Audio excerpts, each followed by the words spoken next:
मैं आपका दोस्त नीलेश कुमार आज फिर एक नए वीडियो के साथ आप लोग के बीच उपस्थित हुआ हूं और आज का हमारा टॉपिक होगा लैक्टेशन। लैक्टेशन को हम लोग एक और नाम से जानते हैं जिसको हम लोग बोलते हैं मिल्क प्रोडक्शन। एक्चुअली में अगर हम देखें कि जो मिल्क का प्रोडक्शन होता है यह प्रोडक्शन एक हार्मोन्स के थ्रू, यहाँ पे एक हार्मोन काम करता है न्यूरो एंडोक्राइन प्रोसेस पर, यानी न्यूरो एंडोक्राइन मैकेनिज्म ही एक्चुअली है।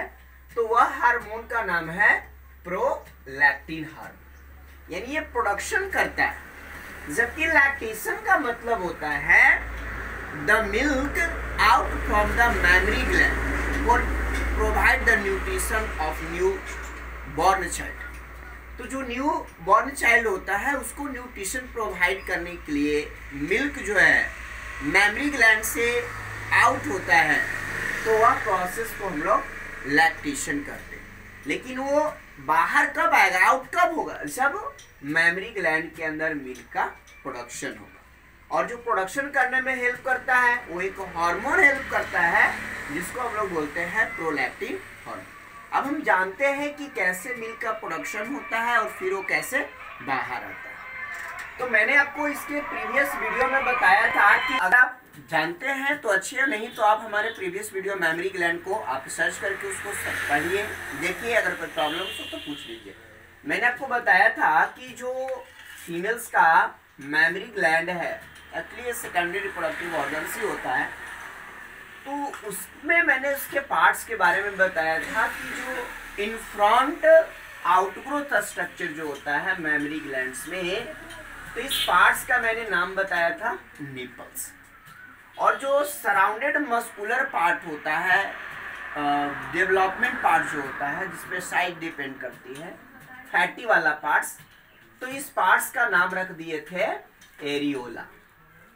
तो ये निपल्स और एरियोला दोनों को अगर मिला दें, दोनों को मिक्स कर दिया जाए तो एक पार्ट्स बन जाता है जिसको हम लोग बोलते हैं nipple areola complex. Nipple areola complex. अब कंडीशंस क्या होता है कि जो न्यू चाइल्ड बॉर्न हुआ वह सकिंग बाय बेबी, तो बेबी के द्वारा जब सकिंग किया जाता है किसको, निपल एरियोला कॉम्प्लेक्स को। तो निपल एरियोला कॉम्प्लेक्स को जब सकिंग किया जाता है तो ये पार्ट्स जो होता है यह एक वर्क करता है किसका भाई, मैकेनो रिसेप्टर का। आप 10th क्लास में पढ़े होंगे रिसेप्टर्स के बारे में, एक टॉपिक था जिसको हम लोग बोलते थे रिफ्लेक्स एक्शन। तो एक्चुअली जो रिफ्लेक्स एक्शन की प्रोसेस होती है वो 3 स्टेज में हो रही है। एक पार्ट जो होता है स्टिम्युल्स करता है, स्टिम्युल्स मैसेज को जो होता है सेंड करता है। अब जो सेंड करता है तो उसका कहीं पे एक सेंटर होता है जहां वो मैसेज जाता है, और जिस तरह का मैसेज आता है उसके अकॉर्डिंग जो होता है वो सेंटर से कुछ वहां पे ऑर्डर्स मिलते हैं। जैसे पिन को चुभ होया, जल्दी से आप जो है सडनली हाथ को हटा रहे थे, आपने अगर हॉट वाटर में अगर आपने हैंड को डाला सडनली उसको निकाल रहे थे, just like different type of example as a reflex action. तो वही है स्टिम्युलस। अब यहाँ पे जो सकिंग ऑफ बेबी है ये किसका काम कर रहा है, स्टिम्युलस का। अब स्टिम्युलस कहाँ लेकर जाएगा, सेंटर। तो हर चीज का जो फीलिंग होता है यह जो होता है सकिंग ऑफ बेबी, ये सेंटर के पास ले जाएगा, यानी ये स्टिम्युलस जो होता है कहाँ भेजेगा, सेंटर के पास। और इसका सेंटर कहाँ होता है, पढ़ चुके हैं हम लोग कि ब्रेन है। अब ब्रेन जो होता है तो ब्रेन में एक ग्लैंड था, पढ़ाए थे मैं, हाइपोथैलेमस। और ये हाइपोथैलेमस जो होता है यह स्टिमुलेट करता है किसको, पोस्टेरियर प्यूटैटरी को। किसको करेगा, पोस्टेरियर प्यूटैटरी ग्लैंड्स को। और यही पोस्टेरियर प्यूटैटरी ग्लैंड मैंने बताया था आपको पार्चुरेशन में भी एक हार्मोन प्रोड्यूस करता है जिसको हम लोग बोलते हैं क्या, ऑक्सीटोसिन हार्मोन। अब ये ऑक्सीटोसिन हार्मोन जो होता है वह ब्लड में मिक्स हो जाए और यह ब्लड में मिक्स होकर आएगा कहाँ पर?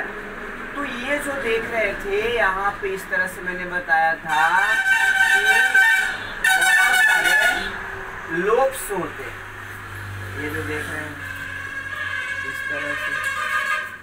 मेमोरी ग्लैंड के अंदर देखिए तो बहुत सारे जो है आपको लोब्स होते हैं, जिसका नंबर मैंने बताया था कि ये होता है 15 to 20 लोब्स। ये जो 15 to 20 लोब्स होते हैं इसके अंदर एल्वियोली होता है, और ये एल्वियोली जो होती है ये बाहर से एक मस्कुलर लेयर से कवर होती है, और जिस लेयर से यह कवर होती है वो इपिथेलियल का बना होता है। तो इपिथेलियल का बना होता है तो उसका नाम रख दिया गया है मायोइपिथेलियम। उसका नाम क्या रख दिया गया? मायोइपिथेलियम।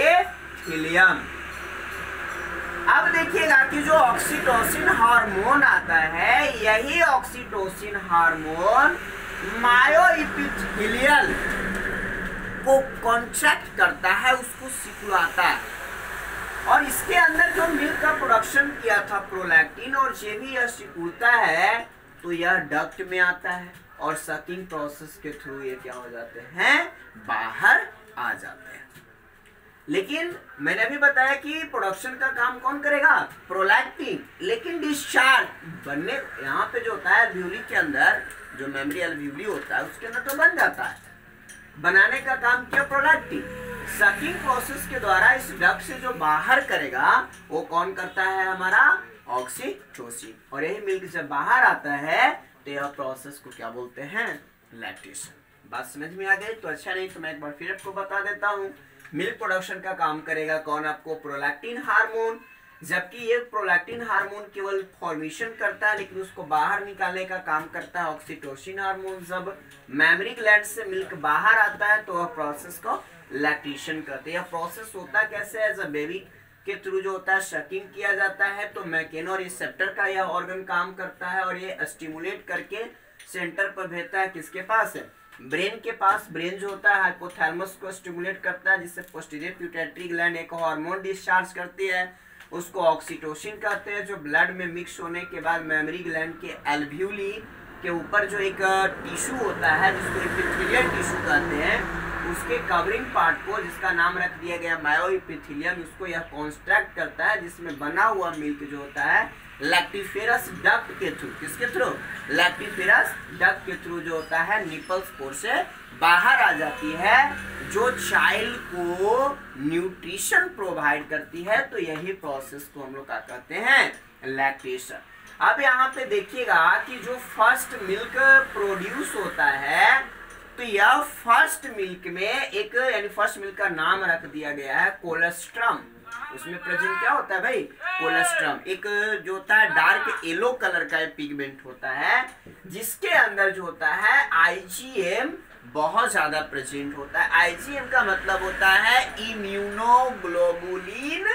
यहाँ पे देखिएगा immunoglobulin antibody, IgA, immunoglobulin antibody.